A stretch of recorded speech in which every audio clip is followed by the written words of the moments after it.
Harry Potter's Rupert Grint to pay stupefying $2.3 million in taxes after legal battle. Harry Potter's Rupert Grint, who played Ron Weasley for the entirety of the 8-film franchise, has been ordered to pay $2.3 million in taxes after a legal battle. Rupert Grint is expected to pay up.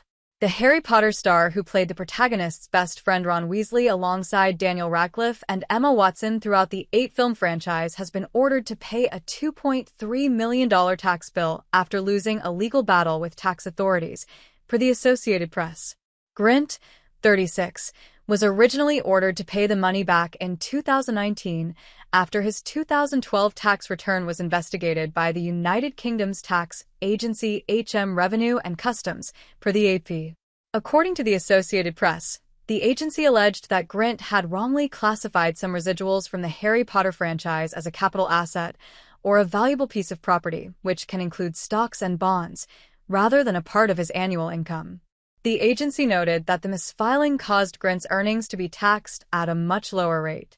In the UK, capital assets are taxed at 10%, while income is taxed at a top rate of 52%. Tribunal Judge Harriet Morgan ruled against an appeal made by the actor's lawyers, noting that the misfiled earnings, which, according to the BBC, totaled to about $5.7 million, were derived substantially the whole of its value from the activities of Mr. Grint, and is, as the Revenue and Customs alleged, taxable as income.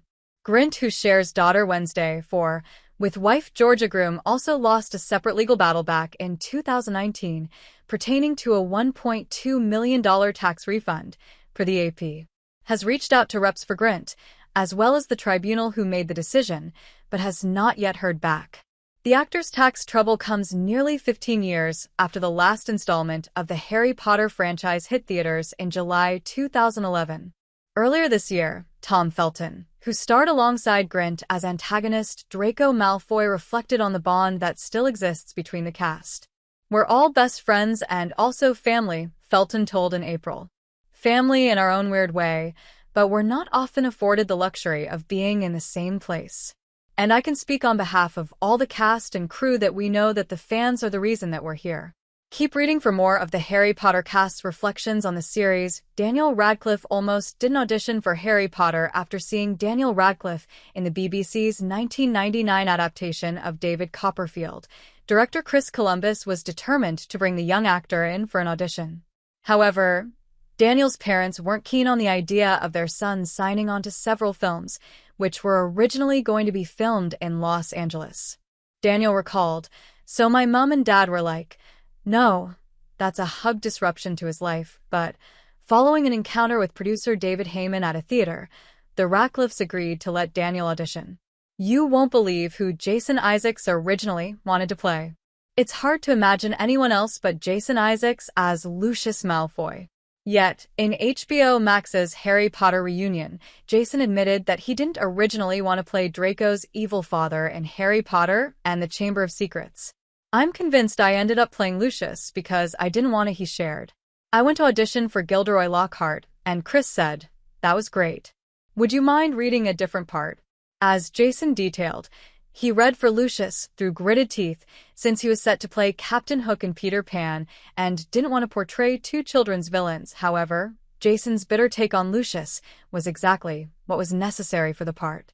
Only Alan Rickman knew the whole story. During a chat with Gary Oldman, Daniel revealed that Alan Rickman was the only one in the cast who knew the truth about Severus Snape. "I wish I'd had the whole picture," Gary remarked to Daniel while discussing the twists and turns of the series. "We only ever found out through the books." Per Daniel, Alan was the one who had the inside line because he asked author J.K. Rowling for more information early on, adding, "He never told Chris Columbus. Never told anyone. Chris would literally say to him, 'Why are you doing that?' He said, 'I'll tell you later.'" How Mike Newell cracked his ribs on HP. For Mike Newell, who directed Harry Potter and the Goblet of Fire, revealed that he cracked his ribs while directing a fight scene between Oliver and James Phelps.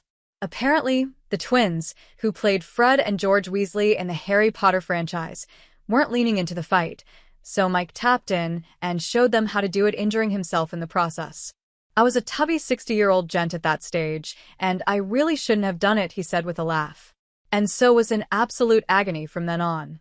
But, of course, The wonderful thing was that I had made a complete twit of myself, and everybody felt much better for that. Emma Watson says she was in love with Tom Felton as the main cast went from children to teenagers on the set of Harry Potter.